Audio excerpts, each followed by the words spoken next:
Mga kapuso, hulikam sa Maynila ang pagtakas ng magkakaangkas sa motorsiklo. Ang isa po sa kanila ay nahulog sa motorsiklo na nasaksak pala at kalaunay nasawi. Ang ugat ng krimen, gantihan. Balitang hatid ni Jomar Presto. Kuha ang CCTV na yan sa bahagi ng Tayuman Street sa Tondo, Maynila. Makikita ang isang motorsiklo na biglang nag-counterflow. Maya-maya nalaglag ang backride nito. Pero hindi na siya binalikan ng rider. Tumagal na mahigit kalahating oras bago dumating ang rescue team na nagsugod sa ospital sa biktima. Dito na napag-alaman na nasaksak pala ang lalaki. Dead on arrival ito. So kung kaya itong ating investigador nagpunta doon sa ospital para mag-imbestiga.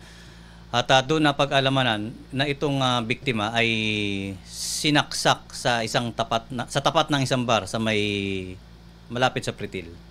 Sabi ng mga pulis, kaibigan daw ng biktima ang rider na inangkasan niya, pero hindi na siya binalikan ito dahil hinahabol daw sila ng suspect. Sa kuhang ito mula sa labas ng nasabing bar, makikita ang biktima na pasakay na sana ng motorsiklo. Makikita rin ang isang lalaki na kaputi na tumatakbo ang biglang sumaksak sa dibdib ng biktima. Agad naman nagkasa ng follow-up operation ng mga pulis at nahuli sa isang computer shop sa Tondo ang suspect. Aminado siya sa kanyang nagawa pero giit niya, iginanti lang daw niya ang kanyang kapatid na binugbog umano ng biktima. Dumala po mama ko dito dahil sabi, kapatid kong araw po, alanganin daw po yung lagay niya dahil may mabanta raw po naririnig na ganyan kapag nakita raw po kapatid ko, ganyan lang din rin po yung mangyayari. Kahit sino daw po sa pamilya ko po.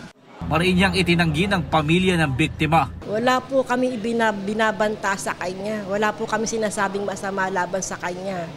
Basta nung nahuli po siya, nagpasalamat po ako dahil mabilis ang pagiging responde ng mga kapulisan. Ayon sa pulisya, na-inquest na ang suspect na naharap sa reklamong murder.